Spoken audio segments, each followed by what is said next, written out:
Welcome to Unshakable with Human Design, the show dedicated to helping entrepreneurs use human design to shift from hustle to flow without sacrificing results. Come here to become an unshakable human and build an unshakable business according to your human design. I'm your host, Nicole. Hey there, welcome to Unshakable with Human Design, everyone. I'm your host, Nicole, and today we're going to talk about a topic that we've brought up on the show before, but we've never actually done a specific episode on it, and I wanted to change that. It's something I've wanted to do for a long time. I was really waiting for the right time and the right way to frame it, but it's an important one. And so I want to start by asking you a question, and the question is, have you ever wished that you were raised differently by your parents? I mean, most of us love our parents. Even if we had a difficult upbringing, we still love our parents. But even if you had a great upbringing, are there things that you would have changed?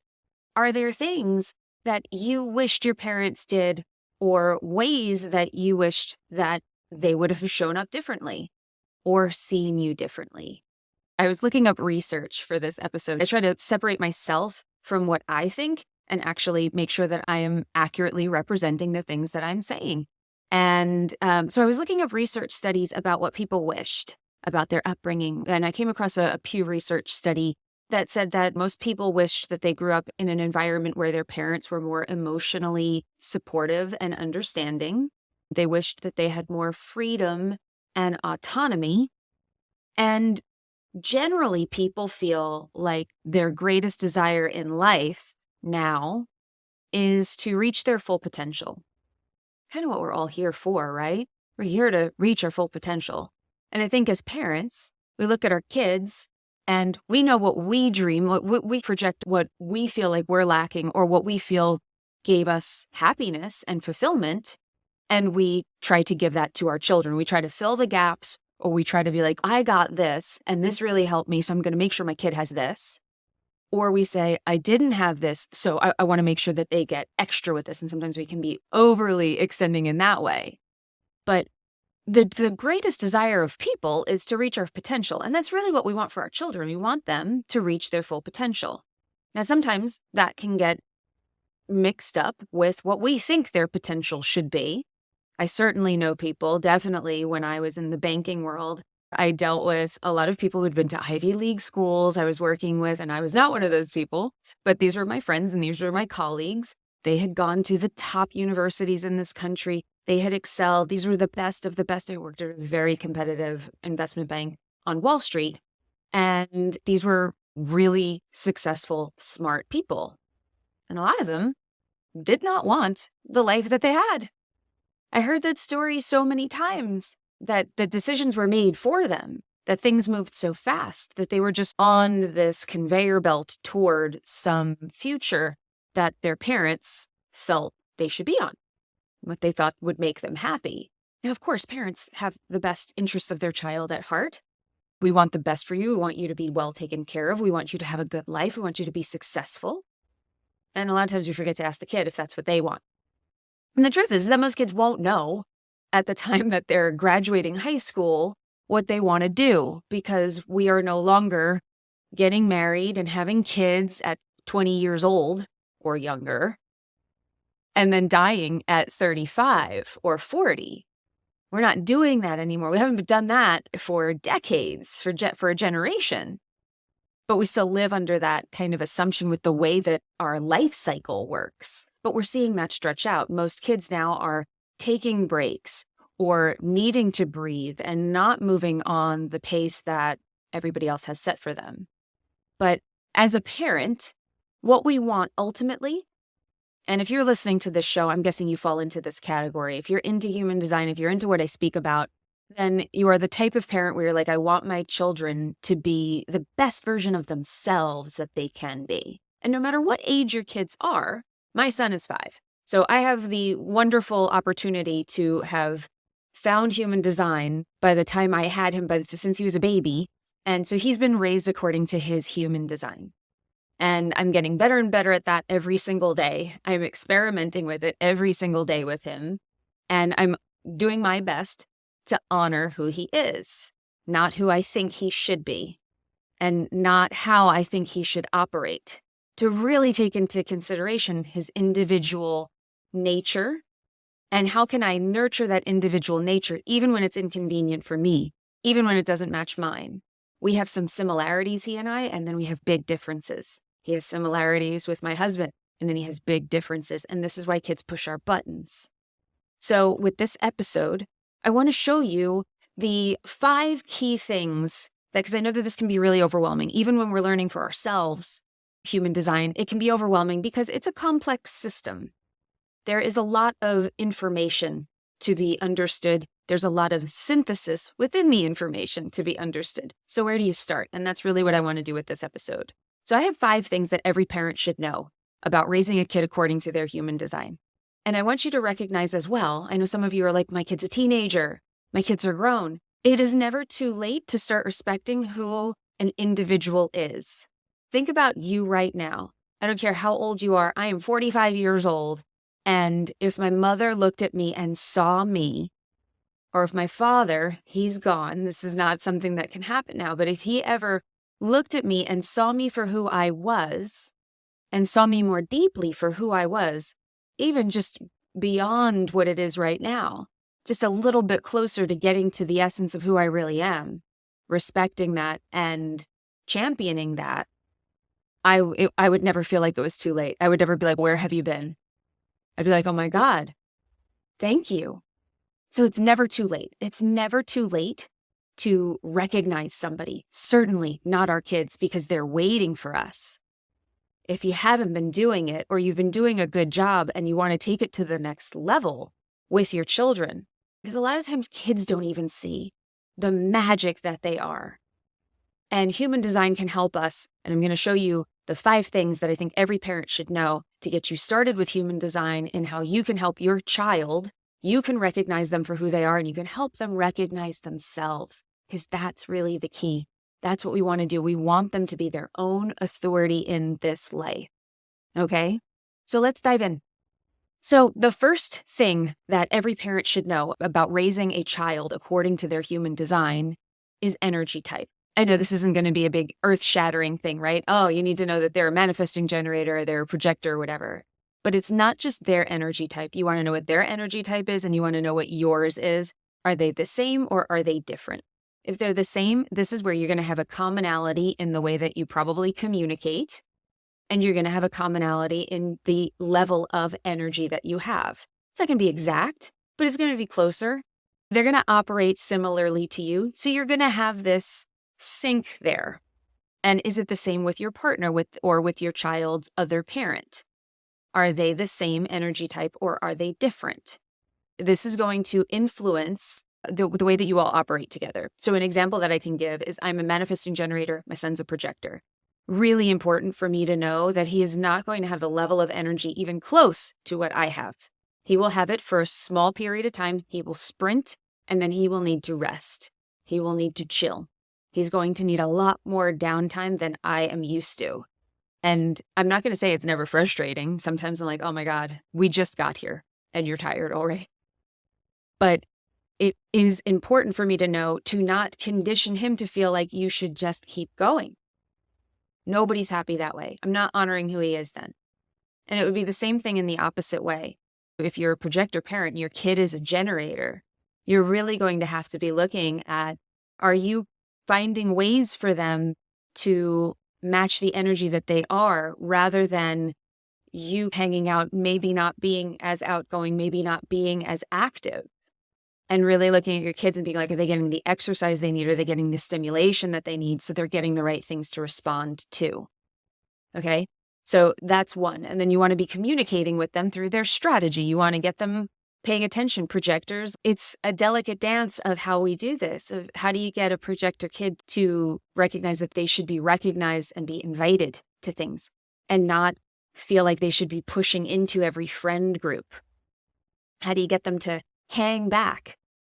And how do you teach your 5-year-old to do that without making them feel like they can't go and initiate anything, right?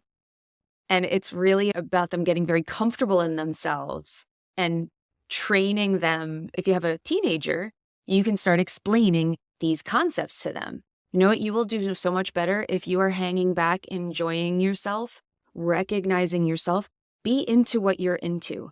get super obsessed with the things that you are obsessed about, and the right people will start coming to you and inviting you to things, and just trust that. And explain to them how their energy works and get them playing and experimenting with how it works.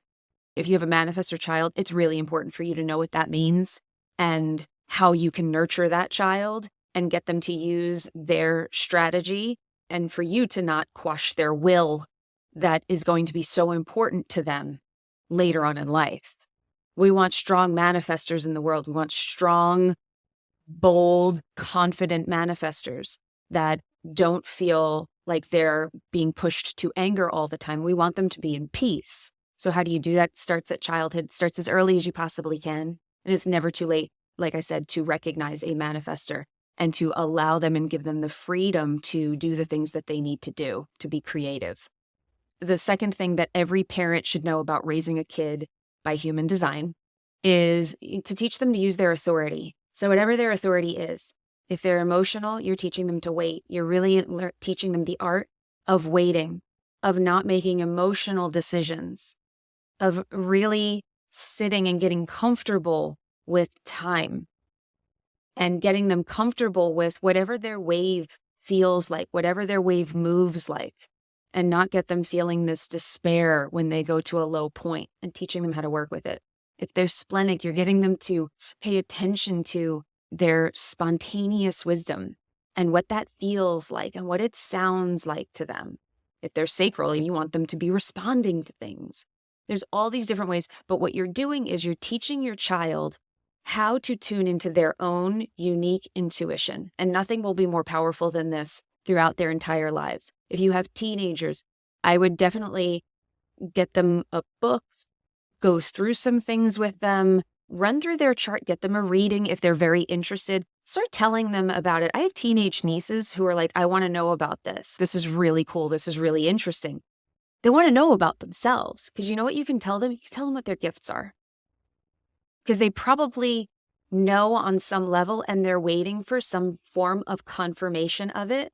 And I did a reading with someone yesterday, and I hear this a lot, but I heard it yesterday, so I'll use this one as an example. She was like, I feel so seen.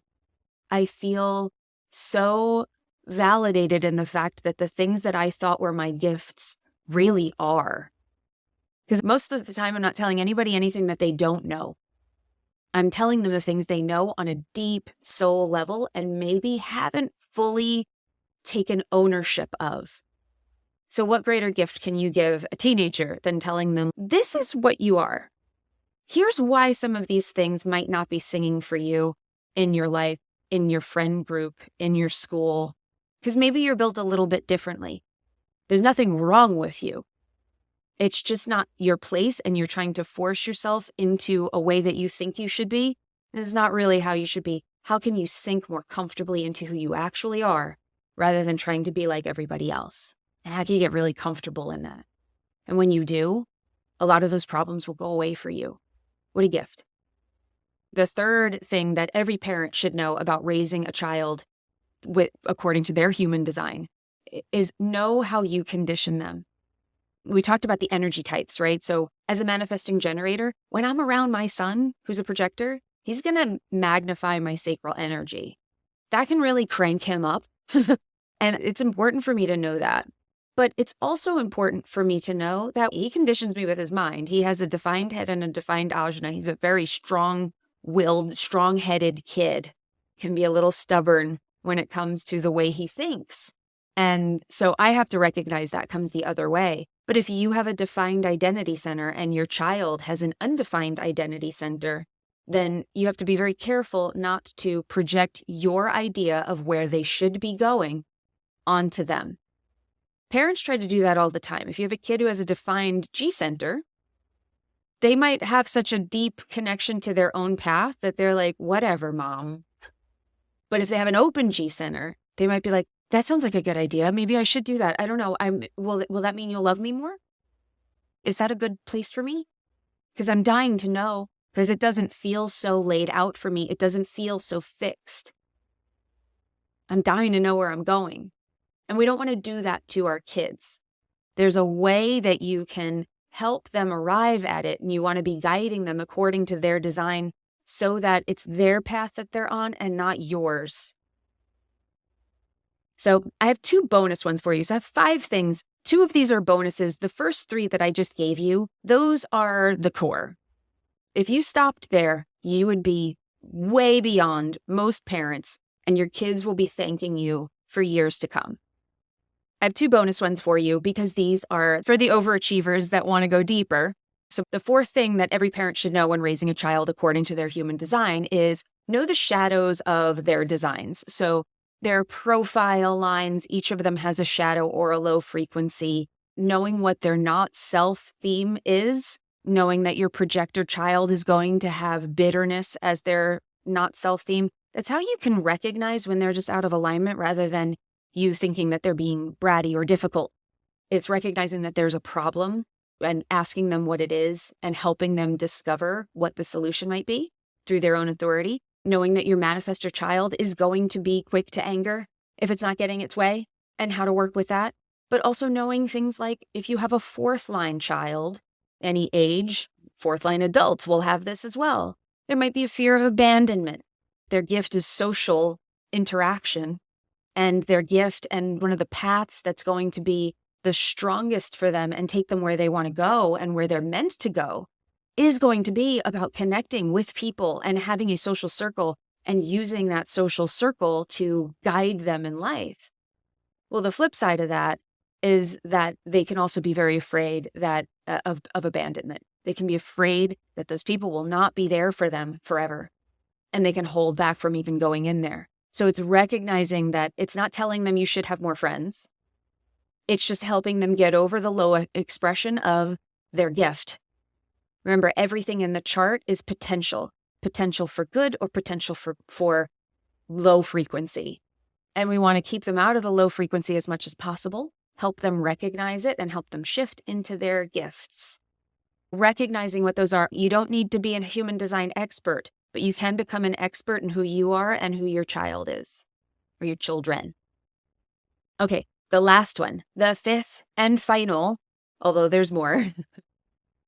There's always more, but these are 5 core things. If you're doing these, oh my goodness, will you be on your way to Parent of the Year?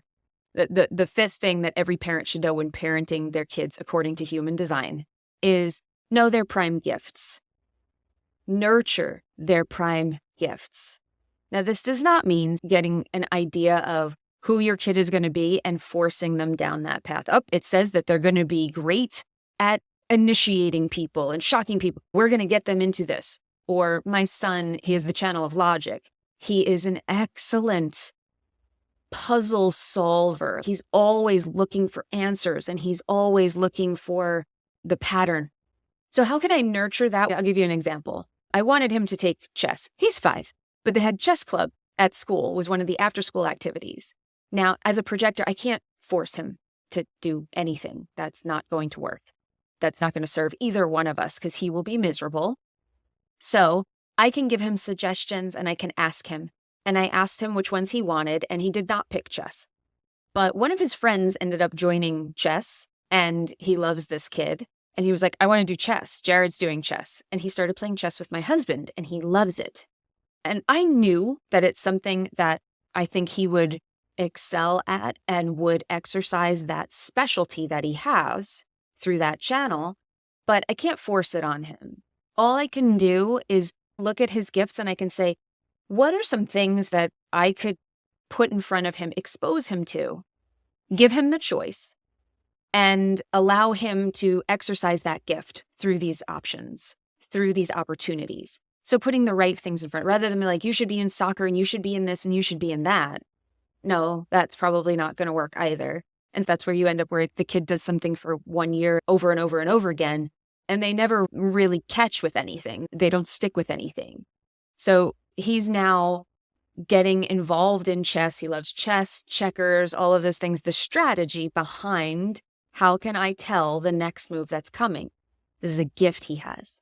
So I'm lovingly directing him to it without forcing it on him and allowing him to find it and him to choose it. So how can you look at their prime gifts? Things like you can look at their conscious sun, you can look at their conscious earth, you can look at their overall incarnation cross, I definitely look at channels. There's certain energies that are going to be present in your kids. You're going to see it. I didn't just see the channel and say he's going to be great at puzzles. He loves puzzles. I put puzzles in front of him and he could do them so quickly, it was ridiculous. His favorite thing in the world are Transformers because they're toys and puzzles together. So he's just always transforming something. So I'm constantly looking for ways that we can strengthen that gift and allow him to just see where that takes him. So these are 5 of the powerful ways that you can really dig in with your kids and help them discover their unique potential in this life. I hope you found this helpful. I hope that you see how you can help your kids by helping them use their energy wisely, helping them preserve their energy, because not all of them have sustainable energy, like maybe you do if you're a generator. How you can help them tune into their intuition, which is their authority, how you can know how you are conditioning them and what your energetic relationship is with them, knowing their shadows so they can stay out of them. If you want extra credit and you want to start digging into the low frequencies of some of their designs so you can recognize it when it comes up and help them without even letting them know it's happening. Sometimes you can do this, just easing them back into their gift. And then knowing their prime gifts so that you can help put the right things in front of them that are going to nurture those innate gifts. How you can see the child for who they are and say, you know what would really help this? And put those options in front of them and let them choose. Let them respond. Let them use their authority to decide whether that thing is correct for them or not. Okay? I hope you found this helpful. I hope this inspires you to go and run your children's charts. If you would like to do that, please go to NicoleLano.com/chart, and you can run a free chart there. You can run as many as you want. We give you advanced charts, so you'll learn all sorts of stuff about them. Things that other sites make you pay for, we give to you for free. So again, go to NicoleLano.com/chart, run all your kids' charts, and then let me know what you think about it on Instagram. Send me a DM. All right. Everyone, thank you so much for being here. Thank you for listening to this show. Thank you for supporting it. And remember, if you want to have an unshakable business, you must first become an unshakable human. So thank you for letting us help you on your journey of becoming unshakable with human design. We'll see you next time. If you love this episode and you're a fan of the show, please show us the love on iTunes, Spotify, or wherever you're listening to the show and leave us a review. And if you'd like to connect with other entrepreneurs on their human design journey, join our free Facebook community, Human Design for Entrepreneurs. Go to NicoleLano.me/podcast links to join the group, book a human design reading with me, or access our free human design resources. We'll see you there.